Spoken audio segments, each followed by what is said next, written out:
ৰাতিপুৱাই 100 এবিধ শাক গোটাওঁ বুলি বাৰীত সোমালোগৈ। এয়া দেখিছে নহয়, কণ বিলাহীৰ পৰা একো বাদ ৰোৱা নাই। 100 এবিধ গোটোৱা কিন্তু ইমান সহজ কথা নহয় দেই। জলকীয়াও ছিঙিছোঁ লগতে। আপোনালোকে আকৌ নক'ব দেই জলকীয়া শাকত নপৰে বুলি।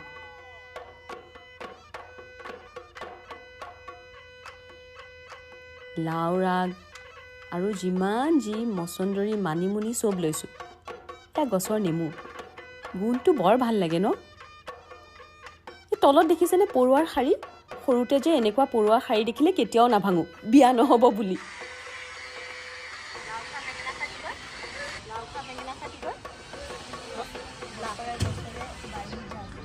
মাৰ সৰু বাপে সৰু তই হবি বৰ গৰু। যিকোনো বৰ গৰুটো কোন? দেখিছে নহয়, অকণমানি হৈও ককায়েকক জোকাবলৈ নেৰে। আমাৰ গৰু ধোৱাৰ গোটেই বস্তু ৰেডি, কিন্তু জিগিয়ে বোলে জেতুকা পাত ছিঙিহে যাব। জেতুকা লগোৱা তাইৰ সাংঘাতিক চখ। বহাগত এনেও ভাল লাগে। জেতুকা লগোৱাৰ পিছত যে হাতত গোন্ধটো ইমান ধুনীয়া আহে। মই যে লগোৱাৰ পিছত শুঙিয়ে থাকোঁ। আপোনালোকেও শুঙেনে তেনেকৈ? আজি তাই বোলে নিজে পিচিব।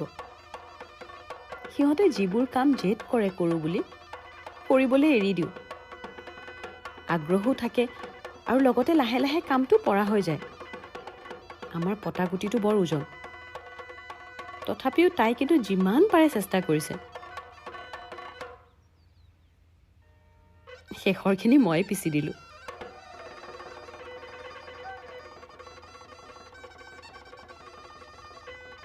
জেতুকাজোপা ইমান ভাল, পিচি থাকোঁতেই মোৰ হাতত ৰং লাগিল। বহাগত এনেও জেতুকাৰ ৰংটো বৰ ধুনীয়া হয়।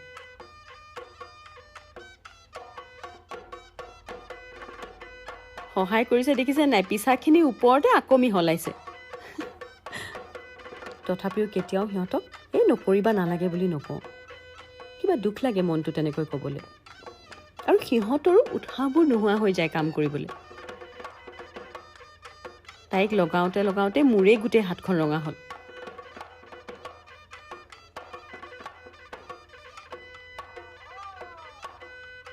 ডাঙৰ হ'লে ক'ত থাকে নাজানো, কিন্তু সৰুৰে স্মৃতিবোৰ নিশ্চয়কৈ মনত থাকিব। আমি গোটেইকেইটাই মিলি গৰুৰ পঘা তেনেকৈ মিঠাতেল সানি তুলসীৰ দুবৰিৰে ধুনীয়াকৈ পৰিষ্কাৰ কৰি ল'লোঁ। সেই নিয়মবোৰ আগতে আইতা মাহঁতৰ পৰা চাই চাই শিকা। কিবা ভুল হ'বও পাৰে দেই। মাহ হালধি এনেকৈ আইতা মাহঁতকো দেখিছিলোঁ ধুনীয়াকৈ পঘাকেইডালত লগাই দিয়ে।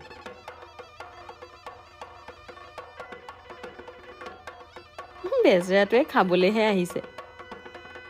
প্ৰথমতে তাক দুটুকুৰামান খুৱাই দিলোঁ, আৰু এনেকৈ মিঠাতেল সানি তাৰপিছত মাহ হালধি আৰু ইয়াৰে পৰা অকণমান বচাই থৈ আমিও তাৰে গা ধুলোঁ।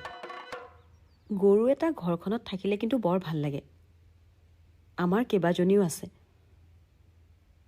ইমান নিমাখিত প্ৰাণী। ৰাতিপুৱাই বীৰে ওচৰৰ খুৰাহঁতৰ তাৰ পৰা দীঘলতি মাখিয়তি আনি গৰু ধুৱাবৰ বাবে যোগাৰ কৰি থৈছে। সিহঁতৰ বাবে এই সময়খিনি বৰ ধুনীয়া। হেঁপাহেৰে বছৰটো ৰৈ থাকে গৰু গা ধুৱাব বুলি। আজি এইফালে বতৰটো অলপ গোমা। প্ৰত্যেক বছৰে গৰু বিহুৰ দিনাখন অকণমান হ'লেও বৰষুণ দিয়ে। আপোনালোকৰ ফালেও দিয়েনে বাৰু? ৰাবাৰ মাৰি নোলোৱাৰ বাবে খোপাটো বাৰে বাৰে খুলি গৈছে, বৰ দিগদাৰী দেই।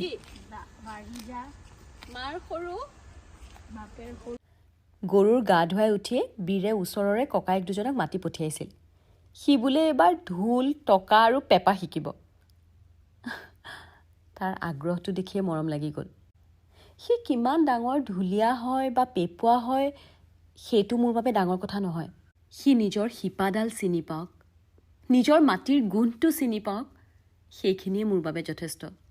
ভৱিষ্যতে তাক কেতিয়াবা কোনোবাই ঢোল পেঁপা বা টকাৰ বিষয়ে সুধিলে সি ওলোটাই কি বস্তু বুলি যাতে প্ৰশ্ন নকৰে।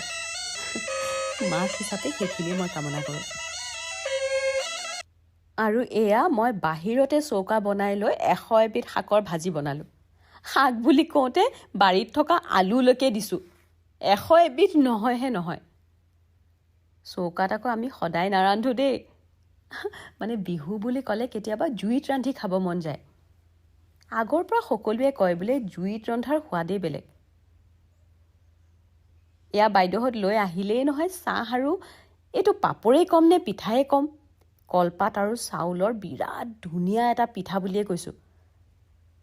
খোৱাজনেহে বুজি পাব ইয়াৰ সোৱাদ। বাইদেউহঁতৰ হাঁহি দেখিছে, পিঠা খাবলৈ পায়।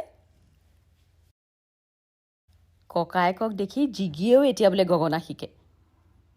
এইবাৰহে আৰু। ময়ো বহুত বেছি বিশাৰদ নহয়, তথাপিও গগনাটো কেনেকৈ ধৰিব লাগে, কেনেকৈ বজায়, অকণমান শব্দও উলিয়াব পাৰোঁ। জিগিৰ বাবে মাকেই বোলে সাংঘাতিক পাকৈত গগনা বাদক। ল'ৰা ছোৱালীবোৰৰ বাবে এনেকুৱা হয়ে। মাক দেউতাকে নজনা কাম একো নাই বুলি ভাবে সিহঁতে। ময়ো পাৰাখিনি তাইক বুজাবলৈ চেষ্টা কৰিলোঁ। ডাঙৰ হ'লে যাতে মানুহে যদি কেতিয়াবা সোধে যে খোপাত এইটো কি মাৰিছা, তাই যাতে বাঁহ বুলি নকয়।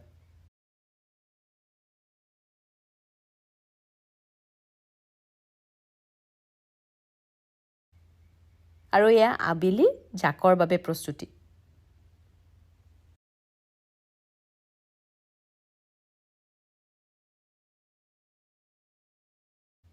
আজি আমি অকণমান সোনকালেই দিছোঁ, মানে আন্ধাৰ হোৱাৰ আগতে। আন্ধাৰ হ'লে এনেই ইমান বেছি মহ হয় ইয়াত। এইবাৰ কিবা মহ বাঢ়িছেও। আপোনালোকৰ ফালেও বাঢ়িছেনে? আৰু এনেকৈ জাক দি আমি আবেলিটো সামৰিলোঁ। সকলোলৈকে বিহুৰ শুভকামনা থাকিল। সকলোৰে দিনবোৰ ভাল হওক, সকলো ভালে থাকক।